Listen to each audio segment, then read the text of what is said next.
Thank you for staying with us here on the WHHI-TV Daily News. Joining me now is Quincy White. He is the Chief Housing Officer for the town. And as promised when I was interviewing Alex Brown earlier in the show, we are going to talk about a really special thing that happened recently, and that is a grant given to Habitat for Humanity. We're going to get all into that, but Quincy, Yes, thank ma'am. you for being here today. No, thank you for having me. I'm excited to be here. Yeah, well, talk to us a little bit about your position as Chief Housing Officer, what that means, and then let's get into the grant and how that kind of is a cornerstone to what you're hoping to do in the future. Sure. So the Chief Housing Officer position is a new position.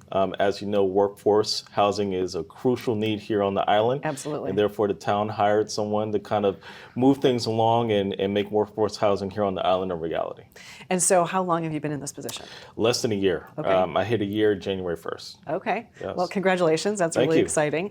And so talk to us about what happened recently. So Habitat came to the town kind of looking for a grant, wanting some money to be able to do some more affordable housing on the island. Their That's last correct. project, I think, finished in 2022, so they're That's looking right. to do something more. Tell us about how that came about and how the town decided to go forward with that. Sure. So Habitat has had a trend, a legacy of doing these type of projects. So the Glen was the project that you're referring to. Right. It's about 32 homes that they were able to complete in 2022. And of course, they wanted to come back on the island to build some additional workforce housing. So they were able to go through our affiliated agency process. They received the grant for about $500,000 to work closely with town staff to locate property on the island to build additional homes, and thankfully we were able to do that. Yeah. And so this parcel is, I believe, on Spanish Wells. Right. Is It's that at the corner of Spanish Wells and Oakview Road. Okay. And what will be going there? So we're looking at single-family homes, potentially 6 in a range of 5 to 6. That's what we're looking at. 3-bedroom, 2-bath homes. Okay. But we wanted to really capture the Lowcountry design elements that we see throughout the island. Sure. So we want this to be a very unique project. Okay, well, I'm looking forward to seeing how it unfolds. And let's talk a little bit about the families that would qualify for that. They, Sure. I know they have to go through a process to qualify. They Yes. then have to put in sweat equity. That's right. And then they get the home. They still have to pay a mortgage, but it's an interest-free mortgage, right? That's right. Okay. So there is a AMI limit, an income limit that they have to qualify to get one of these homes. But you have to put in 300 hours of sweat equity. You also have to attend several home ownership workshops through Habitat. Okay. So there is a tough process you have to go through, Right. but it ensures that the families are fully vetted.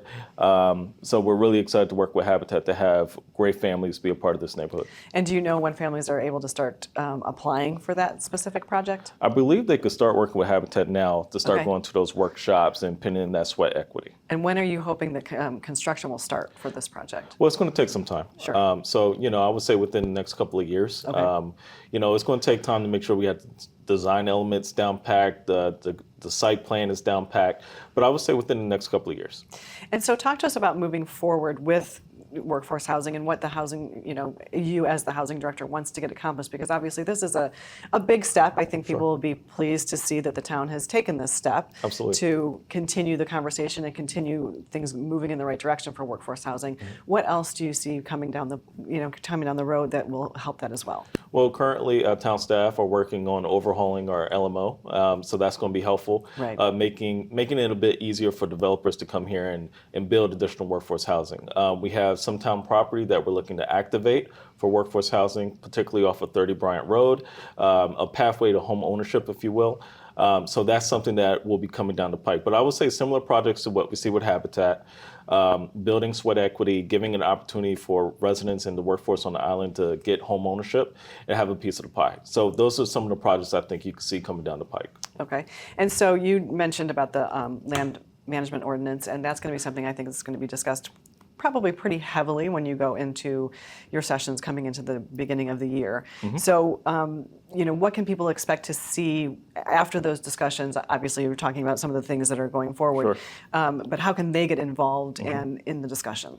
Well, we certainly want to hear from developers. What type of incentives would they like to see that would make it easier for them to develop on the island? We've heard from developers in regards to hotel conversions, the amount of acres needed to build workforce workforce housing. So I would say bring your ideas to the table. Let town staff know what some of your ideas are, and we could see if there's ways to incorporate that in the overhaul. And the best way to bring those, we only got a couple seconds left, but the best Sure. way to bring those is at a town council meeting, or do they contact you directly? Well, I would say both. Okay. You could bring it up during the town council meetings, or you could reach out to town staff directly. Well, Quincy, thank you for being here today. It was a pleasure meeting you. Of course, thank and you. Thank you for sharing the good news about Yes. the project that's going on Spanish Wells Road. We appreciate it. Of course, thank you. Thanks to everyone on the show today for their insights and contributions. As always, our production team is behind the scenes to make all of this possible. And of course, we are honored that you have chosen to share part of your day with us. I'm Betsy McDaniel, and we'll see you for the next WHHI-TV Daily News.